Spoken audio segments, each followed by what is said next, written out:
नमस्कार, आप देख रहे हैं न्यूज़ यापा। मैं उज्ज्वल शर्मा आपके साथ।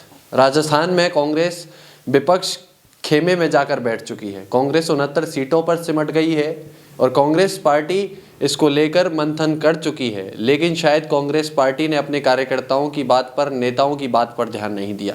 अगर ध्यान दिया होता तो शायद कांग्रेस की सरकार बच जाती और रिपीट होने के चांसेस भी बन सकते थे। दरअसल ऐसा क्यों कहा जा रहा है?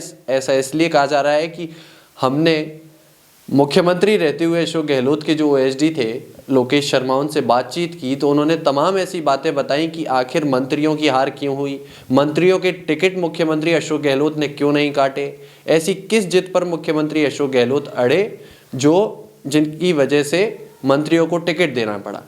क्या कुछ कहा है लोकेश शर्मा ने मंत्रियों को टिकट के काटने को लेकर, सुनवाते हैं आपको। नमस्कार, आप देख रहे हैं न्यूज़ यापा। मैं उज्ज्वल शर्मा आपके साथ। राजस्थान में विधानसभा चुनाव हो चुके हैं और बीजेपी को बहुमत मिल चुका है। इस बीच कांग्रेस विपक्ष में जा चुकी है और विपक्ष में जाने के कई कारण तमाम नेताओं ने बताए, लेकिन कुछ कारण ऐसे थे जो सबसे ज़्यादा चर्चा में आए और उनकी गूंज दिल्ली तक पहुंची। दरअसल ये मामले और ये मुद्दे किसने उठाए? वो थे सीएम के ओएसडी, सीएम रहते हुए अशोक गहलोत के ओएसडी लोकेश शर्मा जी के। उनसे आज हम बातचीत करेंगे। सर, सबसे पहले स्वागत है आपका हमारे चैनल। नमस्कार भाई। पहला सवाल यही सर कि आपने जो तमाम कारण उठाए हैं कि आपने सीएम के सामने भी वो कारण रखे थे, क्या सचमुच ऐसी बात थी? और वो कारण अगर सीएम विचार करते तो कांग्रेस आज फिर से रिपीट कर पाती सर? बिल्कुल सच में वही बात थी, तभी तो जितने भी आज जो भी बात कर रहे हैं, चाहे हमारे आला कमान कर रहे हैं, केंद्रीय नेतृत्व के जो लोग हैं हमारे, वो तमाम अब इस बात को स्वीकार कर रहे हैं कि जो फीडबैक दिए गए थे, क्योंकि वो फीडबैक सिर्फ राजस्थान के मुख्यमंत्री तक ही नहीं पहुंचे थे, वो दिल्ली तक भी पहुंचे थे, आला कमान तक भी पहुंचे थे। तो सबको इसी तरह की जानकारी थी कि एंटी इनकम्बेंसी सरकार के या मुख्यमंत्री के खिलाफ नहीं है, लेकिन अगर हम ग्राउंड पे जाते हैं तो ज़मीनी स्तर पर जो सिटिंग विधायक हैं, उन सिटिंग विधायकों के खिलाफ जनता में आक्रोश है। अब जनता उन्हें अपने जनप्रतिनिधि के रूप में नहीं चुनना चाहती है आने वाले समय में।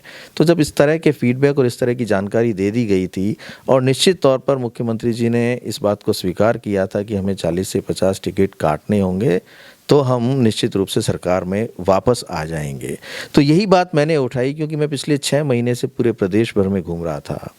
हर जगह मैंने युवा संवाद कार्यक्रम किए, लगभग 127 से ज़्यादा विधानसभा क्षेत्रों को मैंने कवर किया।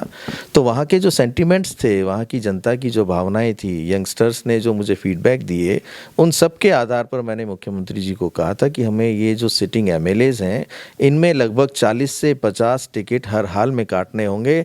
उसके बाद कोई ऐसी ताकत नहीं है इस प्रदेश में कि कांग्रेस की वापसी को रोक पाए, और वही हुआ। देखिए, अगर हम सिटिंग एमएलएज के टिकट काट देते, कितने सारे मिनिस्टर्स चुनाव हार गए, और उनकी जो हार है, कोई 20,000 से हार रहा है, कोई 15,000 से हार रहा है, कोई 35,000 से चुनाव हार रहा है, तो ये हार सामान्य नहीं है। ये सीधे तौर पर जनता का आक्रोश उन प्रत्येक विधानसभा क्षेत्र में जहाँ इस तरह का माहौल था, वो मत के रूप में सामने आया और उन्होंने उन व्यक्तियों को चुनाव हरा दिया जिनके अगेंस्ट एंटी इनकम्बेंसी थी, अगेंस्ट माहौल था।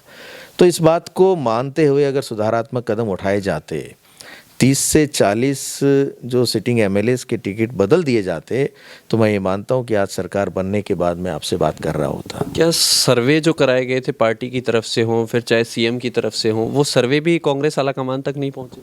नहीं, कांग्रेस आला कमान तक तो सर्वे पहुँचे ना, और उन सर्वे की रिपोर्ट्स भी यही थी, क्योंकि मैंने हर बार हर जगह एक ही बात कही कि ये सिर्फ मेरे अकेले का फीडबैक नहीं था। जितनी भी एजेंसीज़ ने सर्वे किया, चाहे एआईसीसी ने करवाया, पीसीसी ने करवाया, इंडिपेंडेंट, आप जैसे जो युवा साथी हैं, युवा पत्रकार हैं, और भी इंडिपेंडेंट एजेंसी जो इंटरेस्ट रखती हैं चुनावों में, उन सभी ने सर्वे करवाया और उन सब की रिपोर्ट्स यही थी कि सिटिंग एमएलएज के खिलाफ एंटी इनकम्बेंसी है, और वो परिणामों में दिखाई भी दी। लेकिन मुख्यमंत्री जी की ज़िद कह लो या हठधर्मिता कह लो, उन्होंने उनका टिकट नहीं कटने दिया, ये कहते हुए कि इन सभी लोगों ने, जब क्राइसिस आया था, पॉलिटिकल क्राइसिस, तब एकजुट होकर सहयोग किया था। बट मेरा ये कहना है कि 5 साल सरकार चली, और पहली प्राथमिकता सरकार वापसी होनी चाहिए थी। उन लोगों को ऑबलाइज करना नहीं होना चाहिए था जिन लोगों ने आपका सहयोग किया। भाई उनको तो अवसर मिल गया ना, पूरे 5 साल आपने अपना टेन्योर पूरा कर लिया। लेकिन जिनके खिलाफ इस तरीके के फीडबैक आ रहे हैं तो कम से कम हम उस प्राथमिकता को ध्यान रखें कि हमें तो सरकार बनानी है, इनको बाद में देखेंगे क्या करना है क्या नहीं करना है। तो ऐसे समय में मेरा ये मानना है कि उनके टिकट काट दिए जाने चाहिए थे।